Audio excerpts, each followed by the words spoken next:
It's the Pete Sousa Show. Sports, Sports don't stop, and neither do we. Welcome to 365 Sports, your home for real conversations, original shows, and coverage that lives where sports actually happen. Join David Smoke, Craig Smoke, and myself, Paul Catalina, for in-depth interviews and local stories to the moments national media misses. 365 Sports brings you the voices, debates, and perspectives fans care about every single day. Subscribe now on YouTube, search 365 Sports, and never miss a moment because sports aren't seasonal. They're 365. Nobody tells our stories better than our clients. The difference is stark. I was rear-ended at a stop. I thought I was fine, and then once I got home, I realized it's a lot worse than I thought. I ended up having a ruptured disc. You say you're not hurting, and then an hour later, you're saying you're in all this pain. I just felt like most people would think that I was lying. That's when I decided to call Daniel Stark. I owe a lot to Daniel Stark. They really got me what I deserved. The difference is stark.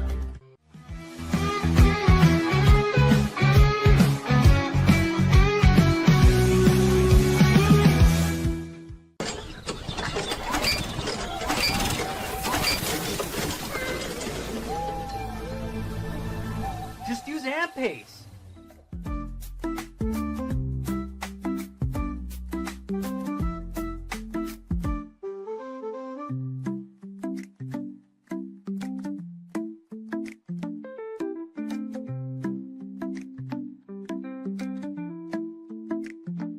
Pace.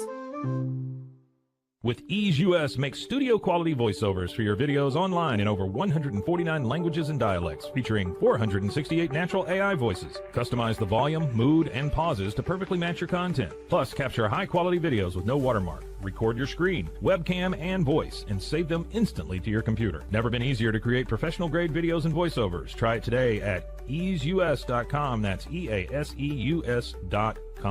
Ease US.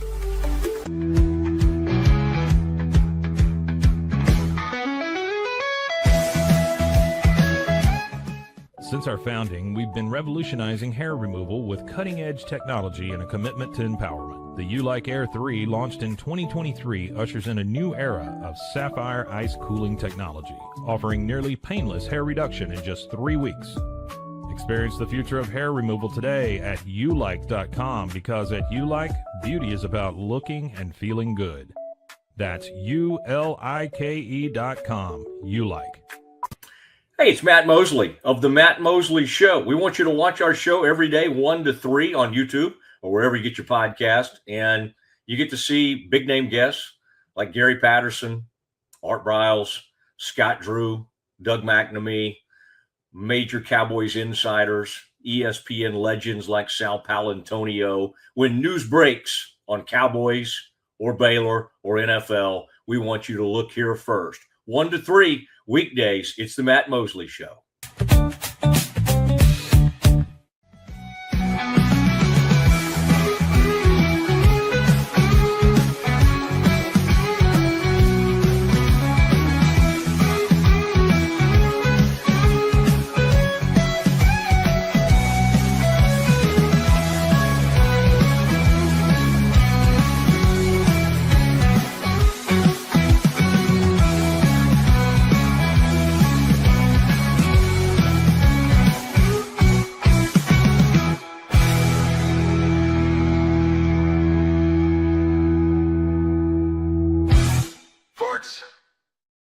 It is the Pete Sousa Show. We are live in Birmingham, Alabama.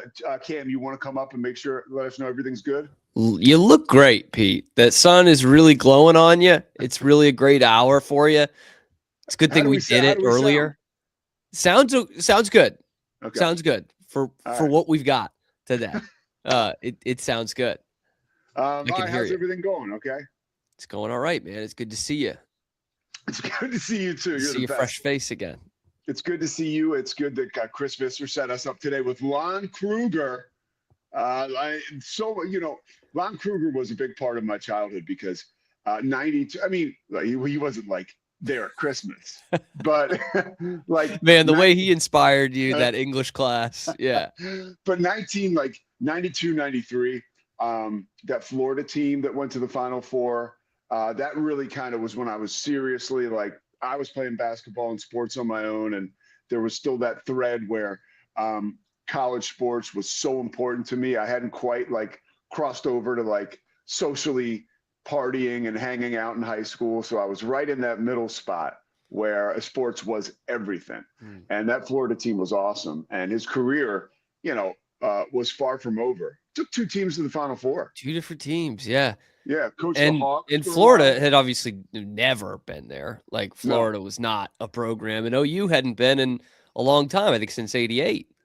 Dude, and that's a great point. Like the success that Florida's having today, I mean, I don't know, you say it's on the shoulders of Lon Kruger, but it was exceptional, the work that he did to get Florida in a place where it wasn't whiplash to see that they're top 25 now. They were Florida prior to Lon Kruger was all I see is Dwayne Shinsis. And do you know who he is? No. Oh, Which Shinsis was a 7-footer with a mullet. And he ended up playing for the Spurs, I think. And I remember the quote. He was like a real sports college star kind of jerk in the persona of like a Bosworth. Okay. The story goes, a kid comes up to him. I'm not sure if it was Florida or when he was playing for the Spurs. And it's like, hey, how's the weather up there, big guy? And he said, it's raining, and he spit on him. That's the story. Yeah. That's the story. It's probably. There's an old Wilt story about that. There is? Kareem in an elevator. Yeah, did the same thing. It's raining. Well, what about, I believe Wilt's was it's effing raining. Yeah. Real quick, by the way, we're presented by Slovacics. Go away. I'll bring you back. Okay. We're presented by Slovacics, Daniel Stark Injury Lawyers. Thank you for being a part of this. Crawford Austin Properties. Of course, we love being on 365 Sports. We are here in Birmingham. I just wrapped up the second round of the American Conference Tournament. It's been a blast. I've been here calling the games with Chris Spatola, which is awesome. Spatola is like, not only is he, he's a great broadcaster. I consider him a friend, and he's helped me grow as a broadcaster. And, we had a lot of fun these past 2 days. It's anytime you get to be part of a conference tournament, it is, for me, there's just a real buzz about it. I am very grateful. And sometimes I got to pinch myself like, wow, I used to watch all these games, and it's pretty cool to be a part of them in that respect. It's also fun to watch these teams play for everything. I mean, you're seeing guys, you see the emotion of Asher Woods last night for Tulane, maybe playing his last game. I mean, it could be his last game on American soil, really, because a guy like that can make a living overseas, but not quite sure about what his expectations might be or what his future would look like here in America playing pro ball. But just so much fun. ESPN did a great job putting it on TV, and they're still not done. A couple more rounds left. Rich Hollenberg and John Crispin will be calling those 2 final rounds on ESPN2 today. And the American, their commissioner, I'm just going to give a quick plug. This dude, Tim Pernetti, he played football at Rutgers. He's from North Jersey. He could put you in a pretzel. He was at the round table with President Trump last week and having an opportunity to talk to him. A guy like a commissioner from a league like the American goes to a summit like that. And really, the thought process is we've got to stop other Power 5 schools from cannibalizing our program. And how can you do that? Well, you can do it with a buyout that can be enforced, or you can do it by way of, we have a system here now that says you can only transfer one time. So there's a lot obviously at play and a lot going on off the court in college basketball and college sports. But today it's all on the court. And, we got to talk about the court in Kansas City. I say a couple things on this. Right now it is, that's pretty good, Cam. Right now you would say, if you're watching from afar, oh man, like this was a snafu. I can't believe the Big 12 is having to do this. Like they're eating crow. If you are thinking that, and I'm not, you guys know, if you watch this show, I'm not like at all preachy. I'm not like, oh, like you don't know.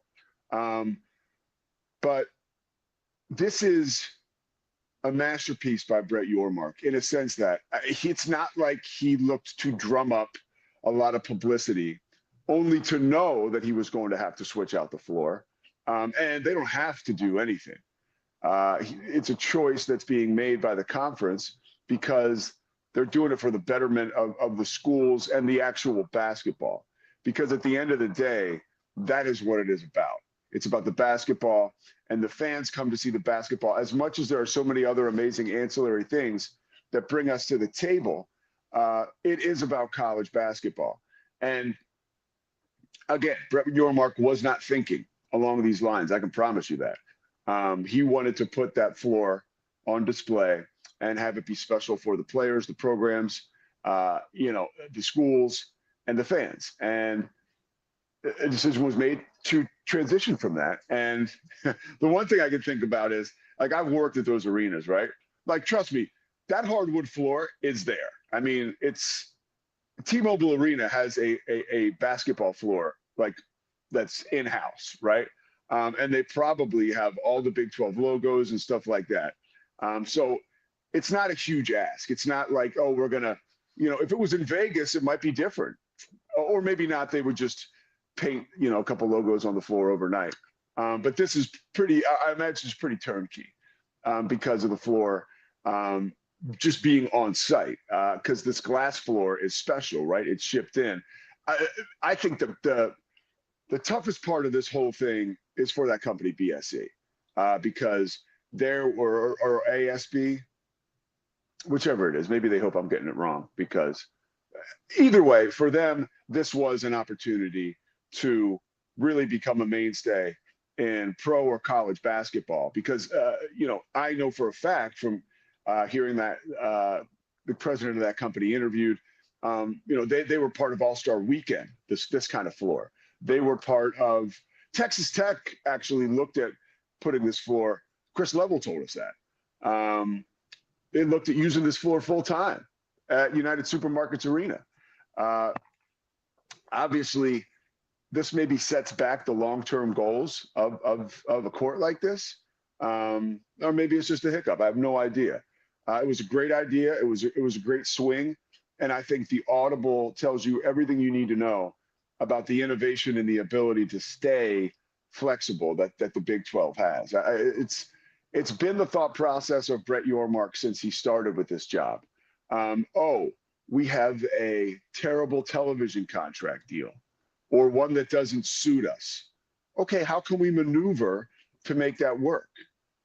How can we maneuver to welcome schools that aren't typically, even in the footprint geographically, of the Big 12 or the Big 8, those roots. We've constantly seen this. And it's actually the biggest story in college basketball. Like, getting ready for these games in the American Conference. I'm getting ready at the hotel room. I'm like embedded doing notes pretty much all day.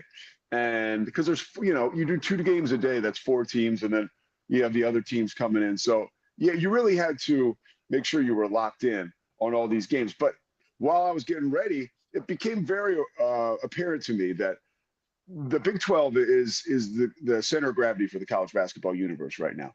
The ESPN coverage, it was right there. You've got Dan Shulman, you've got Jay Billis. It's a special time in the Big 12, and I think Brett Yormark didn't want anything to slow that down as we sort of headed to what will be the crescendo of this tournament with all these amazing players. And speaking of the Big 12, we'll go all the way back to the Big 8, and even before that, we have a very special guest. We are honored to have on a guy who can help walk us through some of this college basketball stuff and share some amazing experiences with us. Lon Kruger joins us from Champaign, Illinois, a place he knows a little something about. What's up, Ron?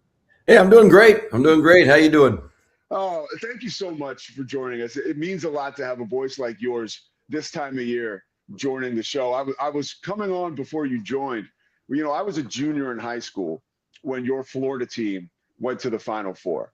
And that was, I felt like you set the table really for Florida to become a team that when they had success, there was no more whiplash. Like that was, you took Florida to a whole new level, and they really haven't left since.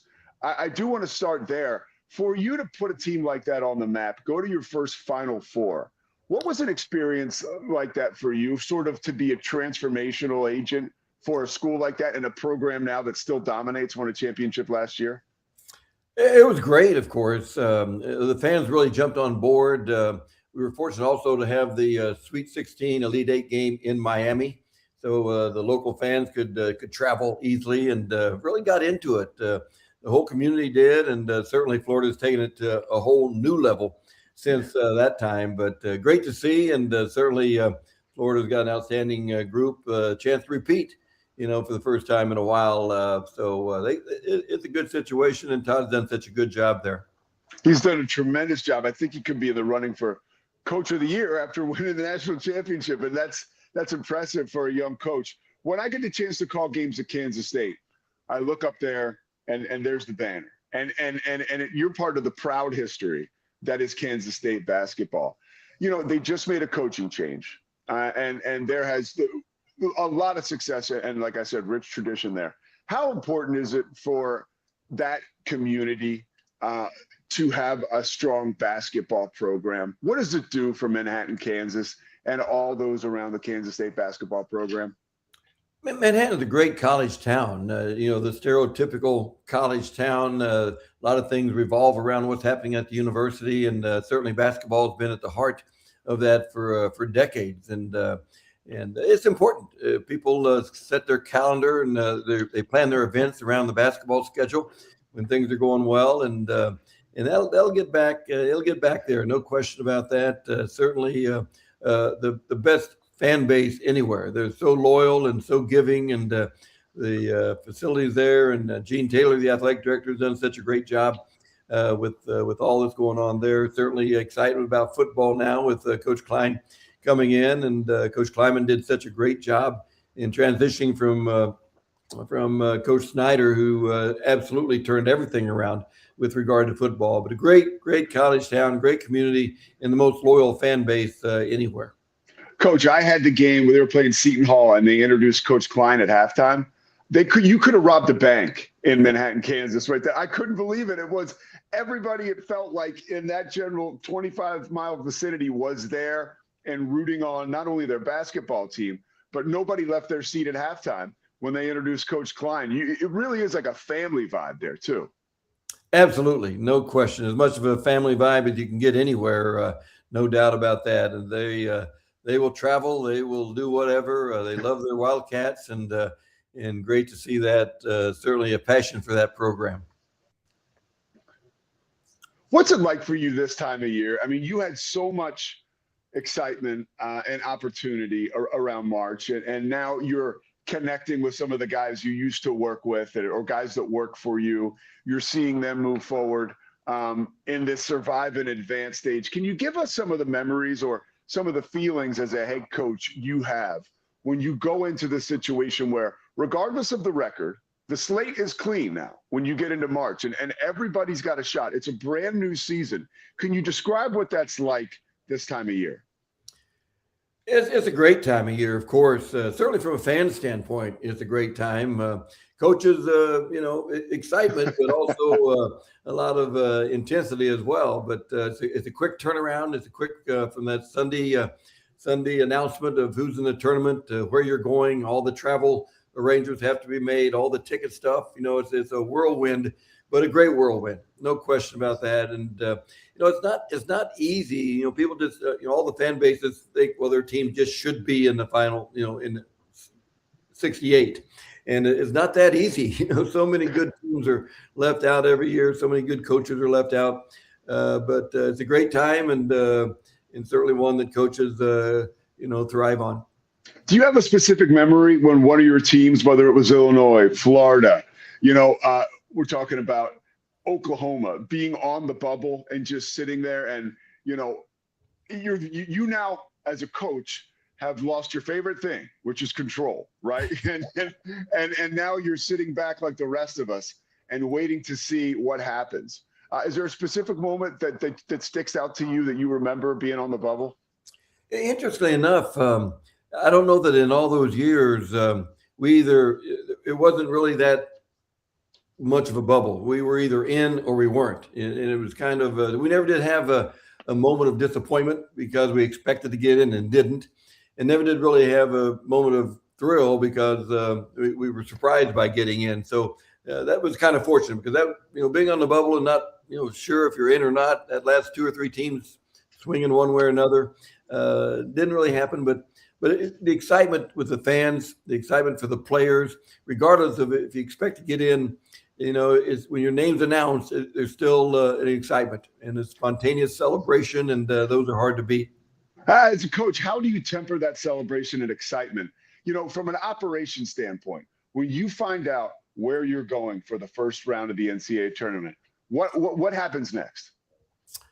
Well, from a coaching standpoint, your managers, your assistants, they've got all the video available to as soon as that name's announced, they probably have, anymore, you got all their games on video, of course. So you just get right into video study and try to get as familiar as you can with the opponent. From a player standpoint, it's not much different. They're going to come to practice the next day. Coach is going to lay out the plan, and then you got 2 or 3 or 4 days in preparation for the next opponent. Probably the more difficult one is the second game opponent because you don't have much time coming out of that Thursday night or Friday night first round game. So it's a whirlwind though still. But the players. It's thrilled, all the excitement from their families, all the fan base. It's a great feeling of family kind of going forward in that moment. Coaches, we all think that you guys have it all figured out, and you're humans just like us. And Jay Wright tells a great story that one year when they were advancing in the tournament and they thought they were going to be playing LSU, they're watching their possible second round opponent play after they won in the first game. And it was LSU and I think Alabama, and it's like an 8-9 game, and they're watching the game with their kids, and they're like, okay, like we're getting ready to play LSU because LSU's down up by 15. Alabama and Mark Gottfried come back. They upset Alabama, and then Coach Wright said, and then we had to get ready for Alabama, and we went out and lost to them in the second round. And he said, he talked to his assistants after that. We're never doing that again. Like the players are going right to their rooms. We will watch as a coaching staff, and we'll figure it out. We won't go through those emotions before our guys. Did you ever have a moment like that where, obviously you know what you're doing, X's and O's wise, but you're learning on the job as you go through these doors, especially a coach like you or Coach Wright, where you reach the highest levels of success, where you got to be learning stuff as you go along as a coach. Do you have a specific moment kind of like that? Well, you're definitely learning something every year. No question about that. There's nothing more valuable than experience, and to go through the NCAA tournament and like Coach Wright says, in prep for that second opponent, you never want to have your players thinking they're preparing for one team or the other, because you want them to be equally excited, equally prepared, regardless of who the next opponent is. So when you're playing, if you win on Thursday and you're watching the game, you're playing the winner of a certain game, the assistants are scouting both teams equally, and certainly there's some upsets in there oftentimes, but you try to be as prepared as possible and not let the players understand or worry about the feelings about who the next opponent is. As a coach, as an analyst, and as somebody who spent a lot of time in Big 12 country and in the Big 12 itself, when you look at what the Big 12 is doing this year and the type of basketball they're playing, in my opinion, and many others, the best conference in college basketball right now. What do you see about this conference as a talent evaluator and as a coach that really jumps out to you?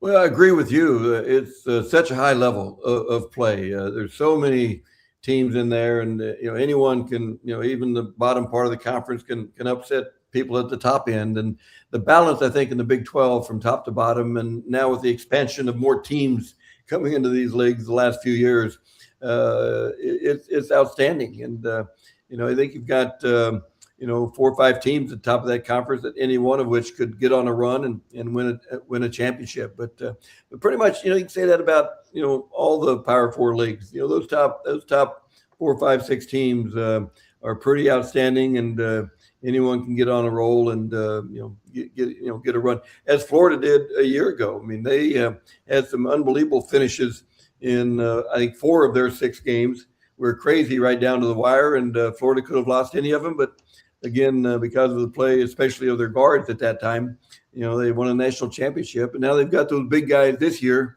that are outstanding, and the guards are really, really playing well of late. So it'll be a good run for sure. You had a great run at Oklahoma. We were talking before you came on. First time since 1988 that Oklahoma went to a Final Four. Yeah, they've been struggling of late. Getting into the SEC can't be easy, and this time of year is tough in the coaching profession sometimes all over the place. It's a business. It is what it is, and it kind of stinks because I love Porter Moser and everything that he's about. What does it take to win in Norman, and how tough are the circumstances now with the SEC being a part of the mix? I mean, it's not easy winning in the Big 12, obviously. It's not easy winning in the SEC, but you're constantly trying to raise money and also find money to pay players through the NIL. What do you think it'll take to win there, to get them back to the power that they were when you were there or when Kelvin Sampson was there? Yeah, well, what Coach Mosher's done over the last, 3 weeks is unbelievable. I mean, they went on the toughest thing, they lost 9 in a row, earlier in the conference season. And Coach Mosher kept those guys believing. They kept them playing hard. They competed like crazy. Several of those 9 games they lost were right down to the wire and kind of flukish finishes, or they'd be even in better shape. But I think they've won, 8 of the last 10 or so. Yep. And playing as good a basketball right now as anyone in that conference. I think the game with Arkansas today will be really, really interesting. Arkansas is very, very talented and playing well also. But as far as confidence goes, shooting the ball, Oklahoma's playing with as much confidence right now as anyone in that league. And I think it'll be a great contest today. And Coach Mosher's done a terrific job in keeping that group together and motivated and competing like crazy every night out. How does Lon Kruger handle that? You're watching Oklahoma play. Clearly you're invested. I can tell you got some skin in the game. Yeah. Emotionally, does that take you back to being on the sidelines? Because sometimes even a bozo like me, I can't stand when I'm a fan. I'm like, why do I care this much? And for you, it's a whole nother level. Very true. It's much easier doing it from the sidelines than from the stands. There's no question about that. The stress level from the sidelines, you're involved. You're thinking about the next play. You're not worried about too much. But as a fan, it's tough, and especially knowing how much it impacts the community and the boosters as well as the players and staff, of course. But and not just Oklahoma, but that's what makes the game so exciting. This time of year so exciting because alumni and fans all over the country are all watching the same event, that being the March Madness part of the NCAA tournament. Well, for you, was there a moment in March where you felt like, and I'm sure a coach like you never feel like you've arrived, but was there a moment where you broke through, you won a game, whether it was at Illinois or Florida, and you were like, man, I am starting to accomplish things that I only dreamed of accomplishing? Was there a particular game, a Final Four, or a moment where you took a second to reflect and said, wow, mom and dad would be really proud? Well, there's never a moment where I felt like I had it figured out. That's for sure. That still hasn't come. We're waiting on that moment. But welcome to the human race, Coach. Right? Yeah. But I think once it ends, whether it be with a great win, I mean, certainly they all end with a loss for the most part, except for 1 or 2 teams. Now you're just thinking about turning it around and getting started on the next year. You have that moment. It's more of almost a satisfaction and relief, when it ends, and then the excitement about starting it all over again. Because we did it for 46, 47 years, so every year it's like here we go. I feel good about what the kids accomplished, and you feel happy for them. But then the challenge of lining up and starting it all over again. In this day and age, which we never did experience with the portal and NIL, it's even more so because, you got to retain your players. You got to recruit new players. And used to be that you had to fill 3 or 4 spots. Now, for the most part, most programs, you're filling 8, 9 spots. And that's got to be more stressful than anything. I don't want to drag you down a path where we're talking about, how hard it is to retain players in the transient nature of sports. I kind of want to lean into your experience as a coach. You probably may have a feeling like you got young sons or young men now all over the country who you have watched grow up, part of your Lon Kruger family, wherever you coach them, right? Can you describe what that's like to be a coach and to keep in touch with players and other young coaches who maybe you helped bring up that went through the battles with you, especially this time of year? Like, I can't even imagine what it's like. And you have the opportunity to do it with so many different, you had success in all these different places. So you're in Champaign right now. That was one of your many successful stops. Yeah. What's that like to have that connection with other humans that you went through it with still to this day? It's a special part of it, no question about it. Ironically, we had a reunion at Florida, back in August. And all of a sudden you see those players, many of which you hadn't really spent much time with since, 1994, 1995. And now you see them with grown children and some of them being grandparents. I mean, it's kind of crazy, how that is. Then a couple of weeks ago, we retired Buddy Hield's jersey at the University of Oklahoma and saw that reunion from the 2016, Final Four squad. And they're bringing their children. It's really, you're reminded that it does move on. And you think of them as players, as 20, 21-year-olds, and all of a sudden they're 30, 32, 35, and bringing their children. So but that's a great part of it. It's a great part of it, and so happy. And because all coaches, we're all teachers, and what we want for our players that they graduate and feel great about the experience, and are prepared to be contributors to their community, be good husbands, be good fathers. And it's fun to see that come to reality. Well, when you left college to go coach the Hawks, that was back when, we didn't have as many avenues to get news and stuff like that. But I can remember as like a teenager when that grabbed me. I was like, whoa, that was a big story. What was that like for you to make that transition to the NBA, and how much different was that atmosphere as a coach?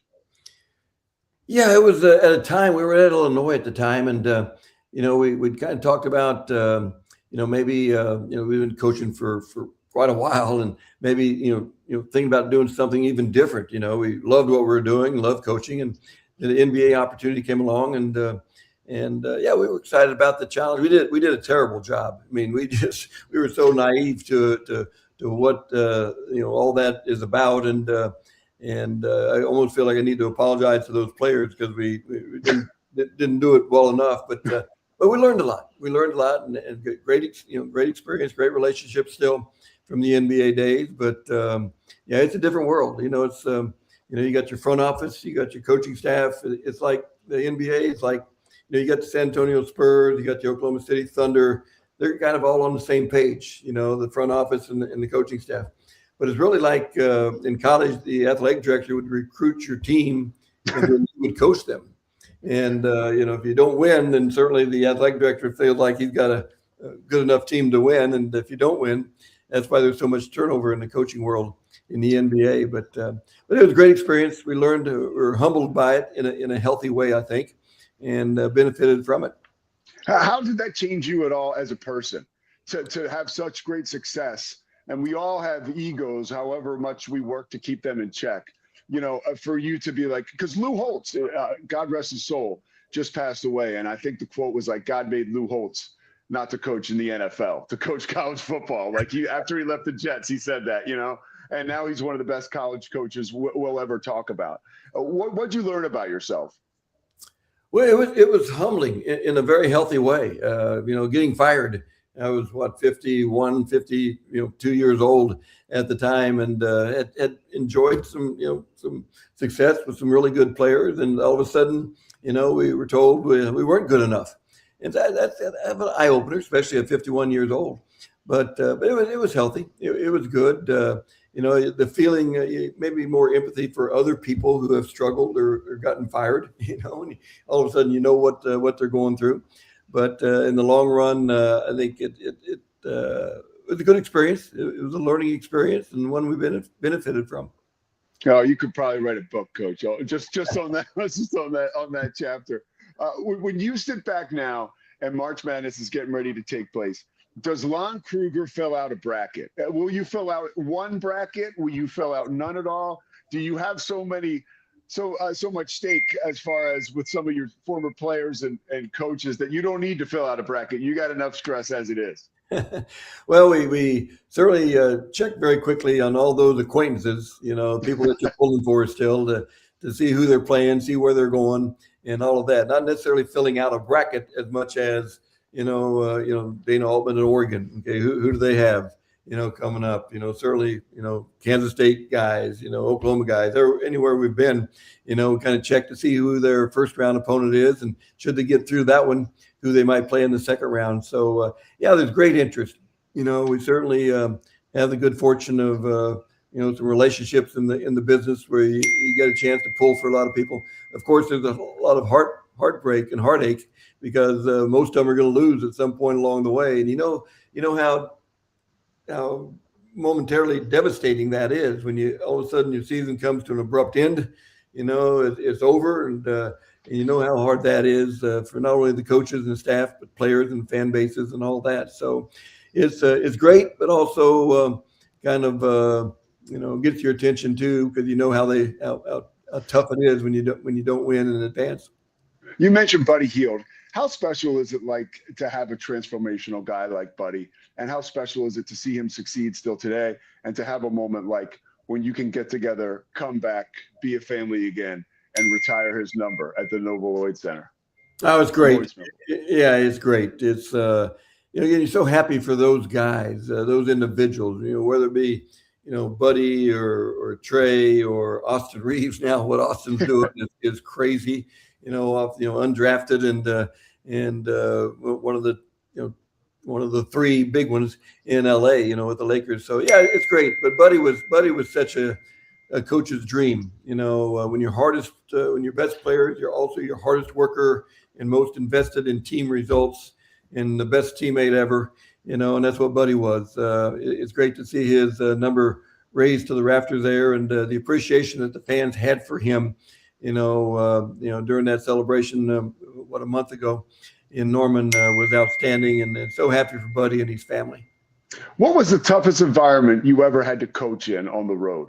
Was there one place, I hear it a lot in the Big 12, Kansas, obviously, but was there one place where, as much as it's all about the next game and you want to keep it a routine, where even Lon Kruger thought, oof, we got to go back there again? Well, again, being a Kansas State grad, I hate to give that credit to KU, but I wouldn't argue that. I mean, realistically, it's a terrific environment, no question about that. But in the Big 12, you got Iowa State. That environment is unbelievable. Of course, at Arizona now, that environment. What Kelvin's done at Houston. That's one of the things that makes the Big 12 so good, and so difficult, because most of those environments are top notch, and it's hard to win on the road. And but yeah, there's a lot of good ones in the Big 12 for sure. All right, last question for you: who's going to win the national championship? Well, I think if I was to say going in, I think Florida right now would be my pick. And again, there's a little bit of sentimental choosing there, but with that front line, the way they rebound the ball, and how good the guards are playing right now. Last year the guards kind of led the way throughout. This year the big guys have kind of done it, but now the guards are stepping up and playing great. I think what Fland has done from a transformation of his game, from October, November to now, he has become a terrific guard, and Lee now is playing with so much confidence. But still, those big guys on the front line are pretty impressive, and don't get much easy in the paint from those guys, and they rebound the ball so well also. So I would go with Florida, but Arizona, Michigan, Duke, I think those guys are right there as well. Well, you know who wins? You're with us now, the fans, right? We all win, that's for sure. No question about that. Great time of year, and I appreciate your time today. Oh, Lon, thank you so much. Take care. Thanks all so right. much. Have a good day. Thanks. Okay. Lon Kruger, how about that? I just want to, I could keep him forever and just talk to him about not only basketball from the philosophical standpoint, but also the players, the experiences. Just a great coach and an amazing man. I was talking to Chris Spatola before our game last night. I was like, Lon Kruger was kind enough to join me tomorrow on my show, and he was like, "Oh, Lon Kruger, he's the best." And we were just talking about how, almost like he says, when you have your best player is your hardest worker, when one of the best coaches is one of the best guys, it's really, you can tell in that profession that eyes light up when you talk about it. Awesome to talk to Lon Kruger today. Quick break. We're coming back, and I want to talk a little bit about Bam Adebayo, and then we'll get out of here. The Pete Sousa Show, presented by Slovakics. Hey, it's Zach Gelb. We're talking NFL and college football. Plus, we have some of the biggest interviews in sports media. You got to check out the Zach Gelb Show right here on 365 Sports, weekdays, 2 to 4 p.m. Eastern, 1 to 3 p.m. Central. And make sure you subscribe to my channel, youtube.com/@Zach Gelb Show.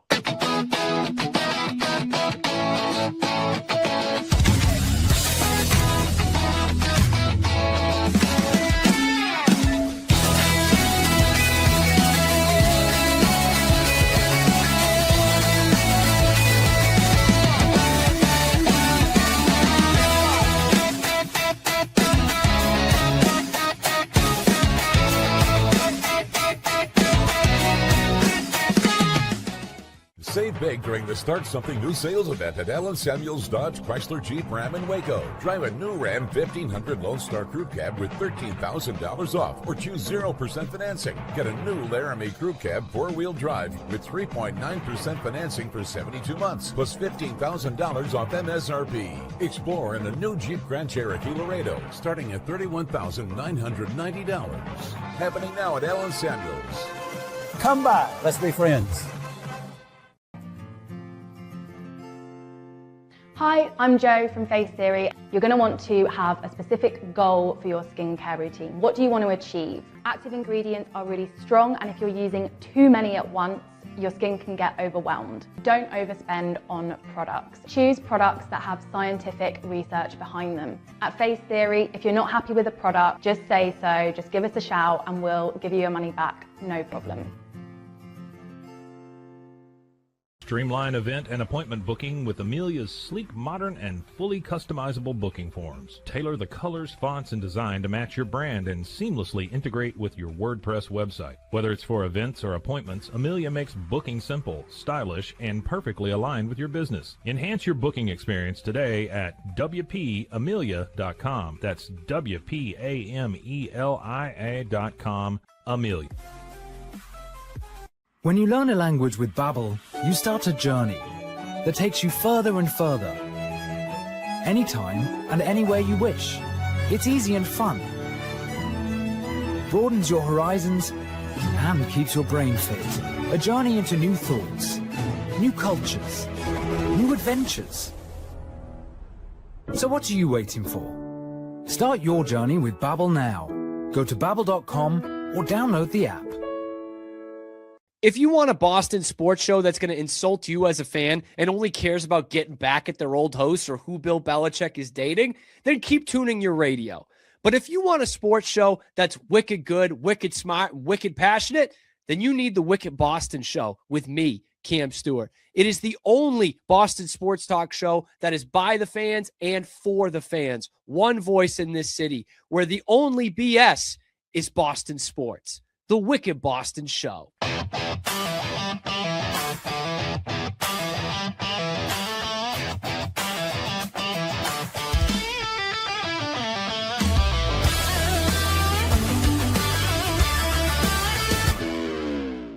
BadCreditLoans.com is a pioneering service provider that has carved a reputation in the financial industry for its dedication to helping individuals with bad credit secure loans. By making timely repayments, borrowers can gradually repair their credit history, thereby increasing their chances of securing better loan terms in the future.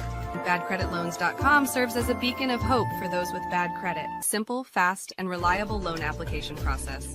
And its commitment to responsible borrowing makes it a trusted partner in the journey towards financial stability. Bumblebee Blinds of Waco and Temple is your one-stop shop for custom window treatment, transforming your vision into reality. Choose from a selection of shades, blinds, shutters, and curtains. Bumblebee Blinds stands behind our service and products, ensuring peace of mind with our trusted warranty. Call Bumblebee Blinds today to schedule your design consultation. Bumblebee Blinds, simplifying window treatments one covering at a time. BumblebeeBlinds.com.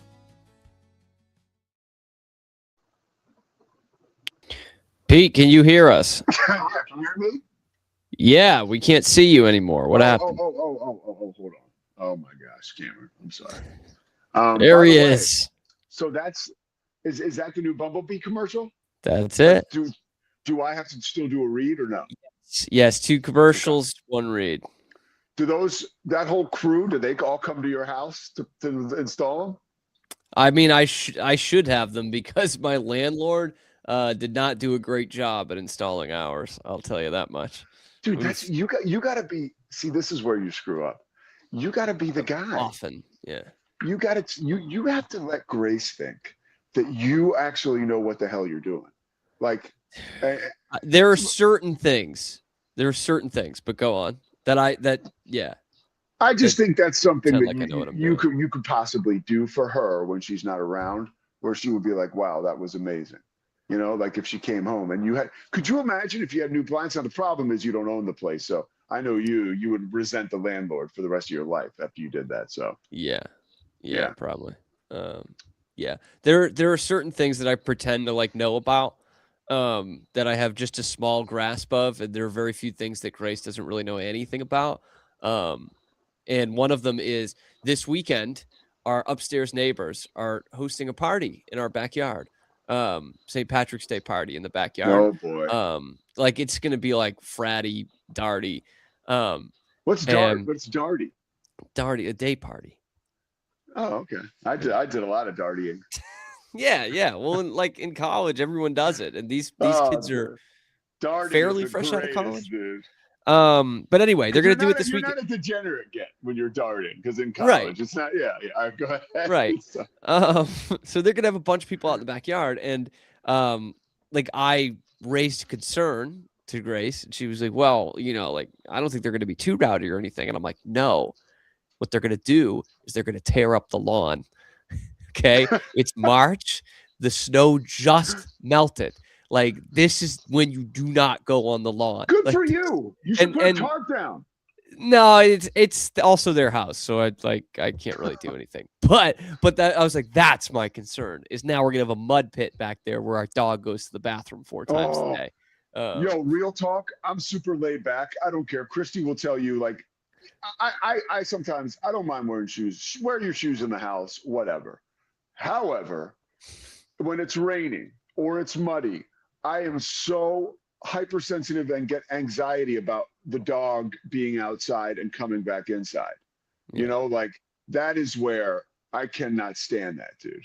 Do a lot of wiping of the paws. Yeah, we keep a towel in the mud room there. Like, and when I see, I'm not necessarily the cleanest guy in the world. When I saw this last week, a guy at a pond, and his dogs are going into the pond and then coming right back out. And I'm telling you, there's a real high chance that the person that does that is not like taking those guys right to the groomer or to get like, or giving them a bath. No. Yeah. So then the pond scum is on your couch. That's crazy. Yeah. That's where even I draw a line, and I'm disgusting. Yeah, we got to be careful because we have a white couch. So I know exactly what you mean. I know exactly what you mean. And we are a no shoes in the house kind of house. One thing, because we haven't caught up in a minute. I got a message yesterday from a Baylor insider, and it was it was almost annoying. And I love this person, but it was like they were telling me it was an "oh, now you tell us" from somebody who's like ancillary or not ancillary, somebody who's like adjacent to the program. Like, yeah, turns out the guys don't like each other that much. I'm like, the basketball players? Yeah. I mean, I'm like, okay. Oh, thanks. Who cares now? It's over. Like who That cares? wasn't even going to prevent them from taking a postseason bid. They probably weren't going to do it anyway, right? They haven't announced that, but like that, they're not going to do it. They'll go to I think they'll go to the Crown. I think they will. Okay, you think so? I think the guys are, if they can get Tunde and Cameron Carr to do it, yeah, I think they will. That's more what I'm worried about. Yeah, is those two guys. Because the players themselves get paid.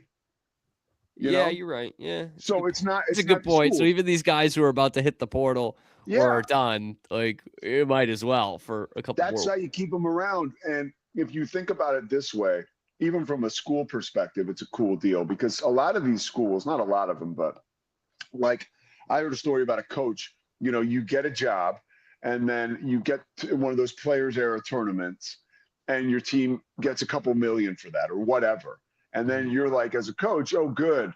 Now this is part of our surplus to go spend in the NIL. But your school's like, no, it's not. It's for debt that we owe. Like, we're taking this. Like, it's not going to your basketball ops. And so, like, for play, like, that's why the Crown is different. I really think the players can move the needle there and decide if they want. Like, and look, I'll be calling it an NIT game next week. Nobody wants to be there, I don't think. And I love the NIT. Which stinks, man. Yeah, it blows. It blows. I mean, and the writing's on the wall, dude. I'm curious as to if the death march has started with the news yesterday, the CBI, like whether that was a tournament that you cared about or not, it has been in existence and running since 2008. So clearly they've fallen on hard times. Like the Post was almost a heartbreaker yesterday. Sad. Like, see you next year. No, we won't. No, I don't think so. Doubt it. I don't think Doubt so. it. Yeah, and like we talked about this actually the last couple of years because you've been doing NIT games. It just really stinks because like it used to be something, you know what I mean? Yeah. You know, when I was growing up, obviously it was still the secondary tournament and all that, but like programs kind of wanted to be there. They liked hosting games. And it was really refreshing last year. I was really mad at myself. It was when I was living in Evanston, and we were like 15 minutes away probably from Loyola Chicago. And they were in the NIT, and I watched it on TV, and I was like, damn, like I could have gone. Like, and the place was packed. It was sold out. Like they were way into it. And I was like, this is what the NIT is for. You know, it's not for when Kansas State misses the tournament and you know they get 2,000 people in the arena. It's not for them. It's for the Loyola Chicagos who are like, hell yeah, postseason basketball. Who we got coming in, you know? And there's not enough Loyola Chicagos anymore. You know, nobody wants to do it with the portal and the money, and like it's a negative. And I think at some point we are just going to see the Crown in the NCAA tournament, unfortunately. Yeah. Or maybe the NIT becomes a version of the Crown in one way or another. I think that would behoove them. Yeah. That'd be a good idea. Keep that kind of traditional thing. Cut, you know, and I'm sure there are avenues to go down and ways to do that. There's one more thing I wanted to talk to you about. I guess that was it, the Baylor thing. If I think about it, I'll come back. But I want to do a little number here on this Bam Adebayo thing. So I was at dinner. My great friend of the show, John Tobias, stats impresario, who's right now bugging me for a goddamn parking pass. He not only is he an amazing stats guy, and he'll be in the wedding in June, but he also created a sports analytics class at UNC Charlotte, and he was here this week working for ESPN. So we got a chance to work together and hang out a little bit. He and I were at dinner. And there's a Ruth's Chris in the hotel we're staying in, so we went big time. Only I would get a calamari at a Ruth's Chris, but I had just eaten Chick-fil-A at like 3:30 because I was starving. Oh, Cam, this is what I wanted to say real quick about the NIT. I'll just say it. You don't have to hop on. Actually, hop on because you'll like this person. Good. I was on Mosley's show on Tuesday at the airport in Birmingham where I was eating Chick-fil-A. And he asked me what I had coming up schedule-wise. I said the NIT. And this speaks to your point about the NIT. Mosley was covering the NFL owners meetings in Southern California for ESPN probably like 15 years ago. And He said everybody was making fun of me because I was watching Baylor's NIT run, and I was cheering for Scott, hoping they would turn the corner. And Sal Palantonio thought that was funny. Yeah. But it does show like an absolute cynic like Mosley caring enough about his team playing in the NIT and understanding that actually was a way for you to move your program forward. And, you know, that's 16 years ago, 17 years ago. Forget about that. Like that's done with, you know? It's too bad. That's what's too bad. Yeah. And last thing on that is, you know, Scotty Swingler actually talked about this on my show the other day. Like that was a good turning point for Baylor, like what Mosley was talking about. They had made the tournament in 08 for the first time under Scott, first time in 20 years. And then they're back down to the NIT after like a really hot Big 12 tournament. They made it to the conference championship game and lost. And all those guys stuck around. And the next year, Pete, they were one charge call away from the Final Four. Like they made the Elite Eight the next year. So like that stuff did used to happen, but it's not like college basketball anymore, Pete. It's just it's not. All right, Bam Adebayo talk real quick. I've been sitting on this for a minute. So John and I are at dinner at the Roost Chris, and I get a message on my phone, or an alert. I didn't get a message. How self-important. ESPN sent me a message about Bam Adebayo. You'll never believe what it says. No, so I got an alert that Bam had scored 83 points. I was like, my first thought right away, stream of conscious was like, the NBA sucks. And that's just the first, I was like disgusted. And maybe that's get off my lawn, old man, because when you actually pull back and take a real look at this, there's a few things at play, but I think you have to be really honest with yourself and say that if we had video of Wilt Chamberlain scoring 100 points, I think we would want that one negated too. I think we'd want it if Robert Ory, who said that he wants an asterisk on this performance, feels like Bam should get that treatment, then I'm telling you guys, I ain't that old. I wasn't there, but I knew one person who was. The guy who wrote the 100 on the card, Harvey Pollack. Basically, the stats mafia, right? Like Harvey Pollack was the John Gotti of the NBA stats mafia. And he basically created stats. And he told me about Wilt's, because he used to work for the Sixers. And, you know, I work for the Sixers. And I actually was very appreciative of Harvey's like history. And, you know, I was a nerd. And I would go into his office and we would just talk about Wilt Chamberlain and Wilt's like romps with women. This is these are very true because Harvey traveled with the team. Harvey he's gone now. God rest his soul. He died in 2012. He would argue with you, whoever you were.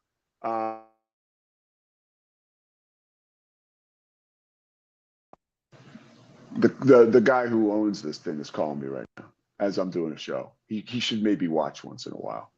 And now he ruined this.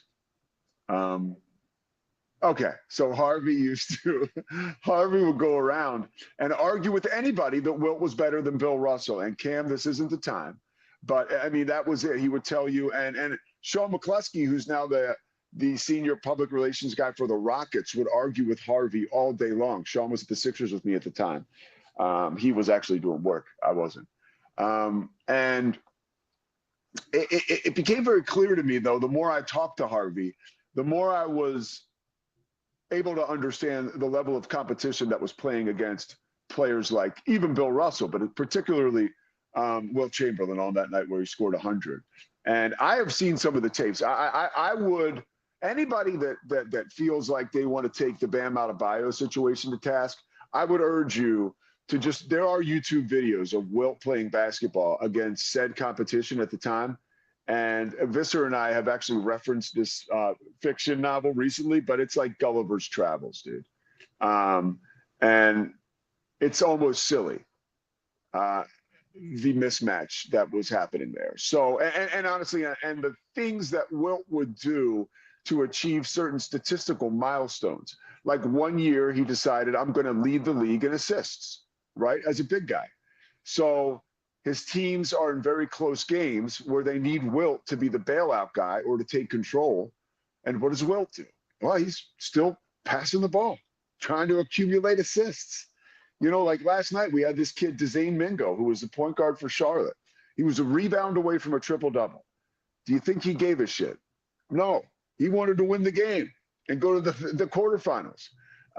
And so, like, not only was the situation different, I think, and even back then, right, I think also another avenue we go down here is like back in my day, it was different. Like, no, it wasn't. And I was thinking about this too. Yeah, the NBA, I told you my initial reaction when I saw that.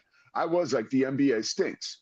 Now, there have been a lot of times in my childhood where adults around me told me that the NBA stunk, right? Same thing with the NFL. I remember in like 1993, the cover of Sports Illustrated, there was a player on the New York Jets. I think it might have been like Pete Mitchell or somebody, BC guy. And they were like kneeling down, and there was something, you know, this is how I remember it, but there was a Sports Illustrated cover with the Jets player like head down or kneeling down that basically said the NFL was failing, right? That the NFL was deteriorating in one way or another. And that was like a huge story. I mean, imagine that today, right? The NFL is stronger than ever. It is, I mean, the NFL wants to now have a game on the Wednesday before Thanksgiving. Like, can we come up for air? Like, seriously, like, I don't know that that's necessary. And I do think there's something about being everywhere and the fatigue. I think that that's what's so special about the NFL, that you have 7 days to ramp up and look forward to your next game, right? To your next big meeting or appointment in your head. You know, you get to, as a fan, you get to look forward. It's like looking forward to another vacation. You know, now it's going to be everywhere. I don't know. I mean, that's the kind of thing where we do the boom or bust, right? Like, are we at a we're seeing it with college sports too, right? Like, everybody's getting a little greedy. So back to the NBA, the Adebayo thing. I'm not crazy about it. I think it kind of stunk. But like, if we're gonna call it that way, let's call, you know, the Wilt thing that way. The Kobe one, I remember. That's when I was working for the Hornets, and Sam Mitchell did everything short of kidnapping him to try to stop him from scoring. And that was a game where Kobe needed to score for his team to win. That was a game where, hey, like it or not, the NBA was way more physical, and it was harder to put the ball in the basket back then. Because if you wanted to do it, you were going to be getting roughed up a little bit if you were going to try to do it at any kind of consistent basis. And you know, Kobe did that. And I do think there is one little sliver that I've been kind of dying to talk to you guys about. And I'll say this and then we'll wrap up for today. When I was out of college and I was working for this guy, Gary Horton, who had worked in the NFL, it was me, McShay, and Jim Nagy, speaking of Oklahoma, who's the general manager for Oklahoma football. And Nagy was from Detroit. He was from the Upper Peninsula, Traverse City, Michigan. So not exactly Detroit, but he was up there. Like they say, like, here's the Upper Peninsula. I think Traverse City's like there, right? That's what they always do, the Upper Peninsula people. It's here. I'm like, yeah, it's here. I don't know about the Upper Peninsula. So Nagy, when Barry Sanders retired abruptly, going into, I think, the 2000 season, I think it was 99, you know, and we all saw why Barry, right? That was the Sports Illustrated cover. And a lot of people felt as though Barry Sanders did not want to break Jim Brown's record. His father had always told him that Jim Brown was the best running back of all time. And Barry, maybe it was in his subconscious or his psyche, he maybe felt like he wasn't worthy of that achievement, right? Certainly he could have gotten there. So you have that, right? Jim Brown was alive, by the way, when Barry Sanders made that decision. Now you got Bam Adebayo. Kobe Bryant's gone. And boy, I mean, he's not just gone. He was ripped from us. And there's a little bit of sensitivity there with hardcore basketball fans, specifically with Laker fans. Apparently they announced Bam's 83-point achievement, and it was booed at Crypto.com Arena during the Laker game, which I think is just fine.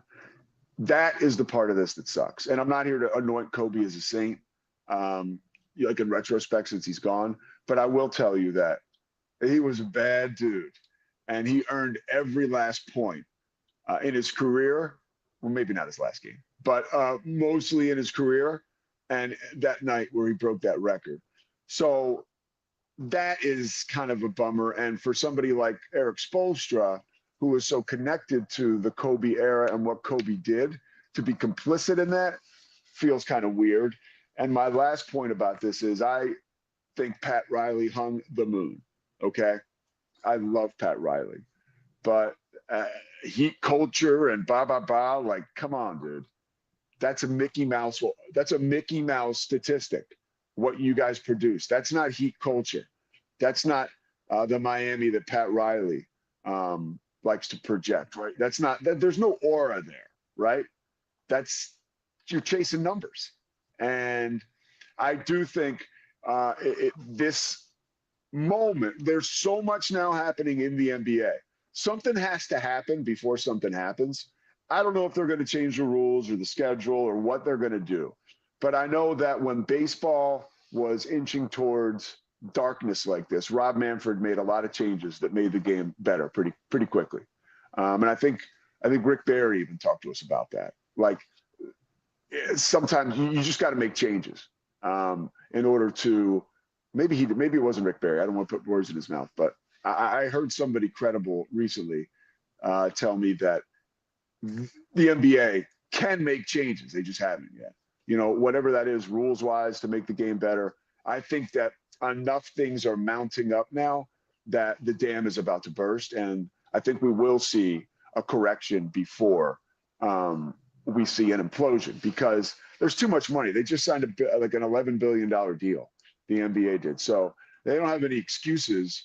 I mean, they do have the security to make some changes now, because the game is not where it needs to be. But just like I said about the NFL in the 90s,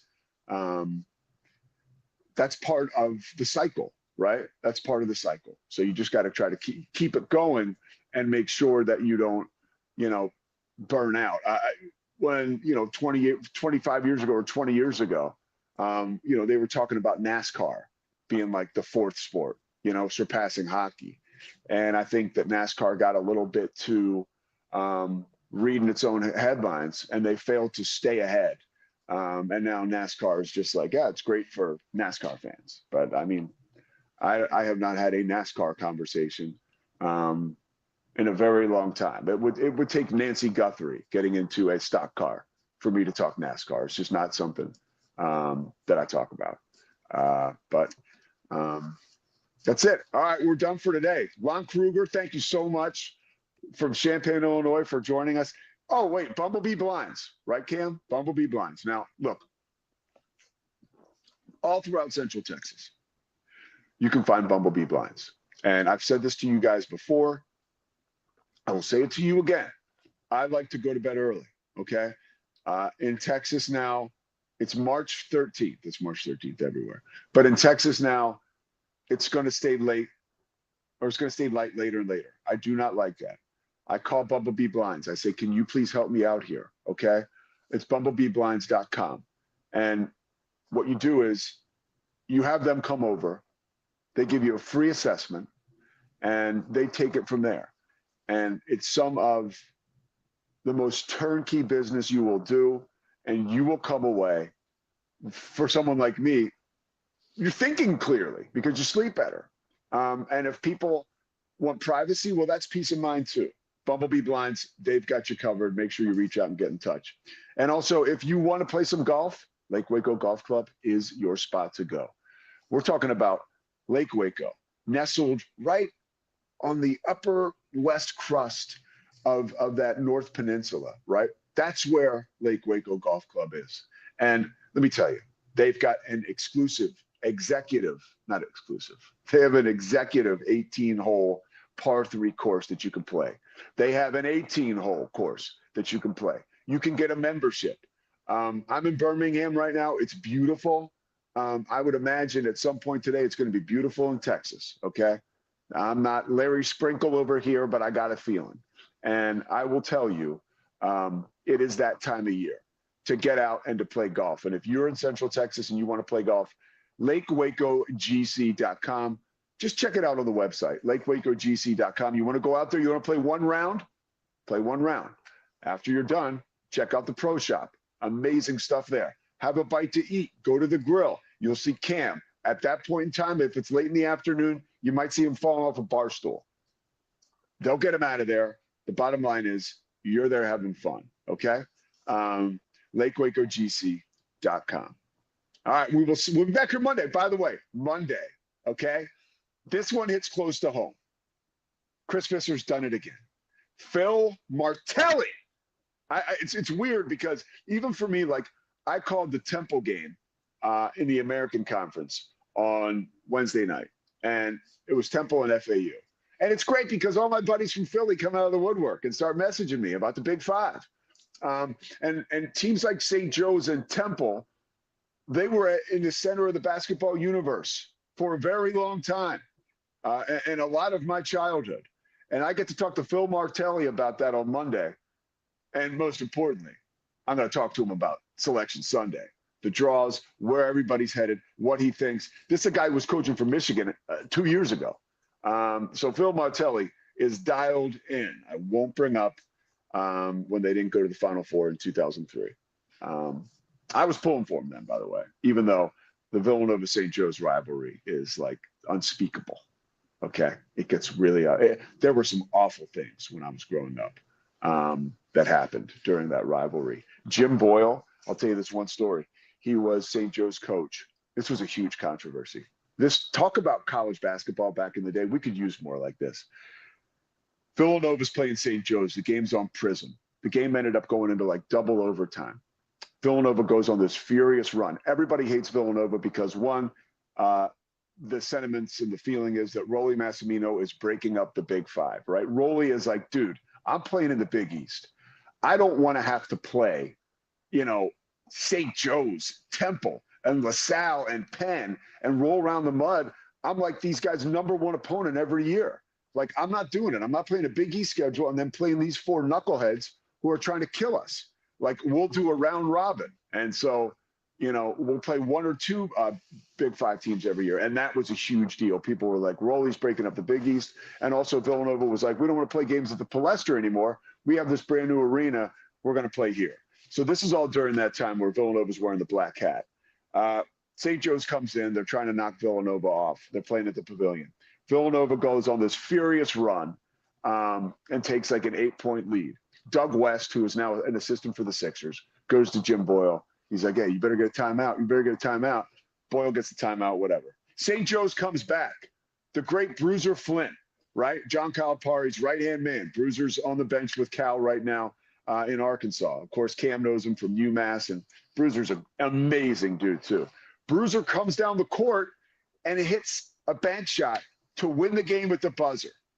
Place is going crazy, right? Like Villanova fans or St. Joe's fans, you can hear them like, and Jim Boyle goes to Doug West. This is the head coach now.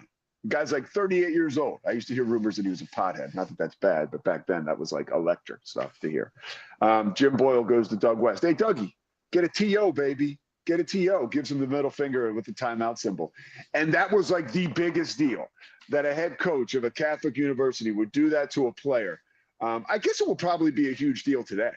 But it was like, clutch your pearls, everybody. And I was part of the Villanova PR machine because my mom was working there. So I heard a lot about that and how horrible of a man Jim Boyle was. Meantime, my brother Kevin is dating Lynn Kemsky, and her brother played at St. Joe's, and her dad played with Jim Boyle at St. Joe's. So there was all kinds of it was intense. It was intense. Big Five basketball. We'll be talking to Phil Martelli about that on Monday. Thank you, Slovacics. All right, back to Texas later on today. I have a 3-game Big 12 baseball series. Baylor, West Virginia, tonight. Don't ask me why. Can't wait to get there. We'll see you Monday. Bumblebee Blinds of Waco and Temple is your one-stop shop for custom window treatment, transforming your vision into reality. Choose from a selection of shades, blinds, shutters, and curtains. Bumblebee Blinds stands behind our service and products, ensuring peace of mind with our trusted warranty. Call Bumblebee Blinds today to schedule your design consultation. Bumblebee Blinds, simplifying window treatments one covering at a time. BumblebeeBlinds.com. It's the Pete Sousa Show. Sports. We definitely love our relationship and love Extraco. It's been an amazing experience. They made the PPP process easier. They were reaching out to me saying, what can I do to help you? That made a huge difference because my stress level, when we shut down, to afterwards was night and day. Our experience with Extraco has been phenomenal since the very beginning, so we love Extraco. Nobody tells our stories better than our clients. The difference is stark. I was rear-ended at 70 miles an hour. I was injured, had a concussion. The insurance company, they delayed. They were playing games from the initial conversation. They weren't going to help me. The biggest thing I learned through this is that you can't go through this alone. I called Daniel Stark. They were going to help me and everything was going to be all right. Daniel Stark got me 10 times the insurance company offered. The difference is stark. Nalgene Outdoor has been your trusted companion, fueling adventures and helping protect the planet. We're committed to reducing waste, improving access to clean water, and providing simple, safe, and sustainable products for you and your family. NALGENE.com.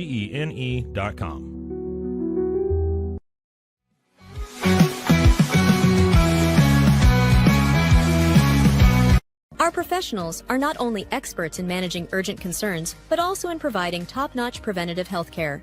We're proud to connect pet owners to a vast network of licensed veterinary professionals, ready to address any immediate concerns. Book your first appointment today.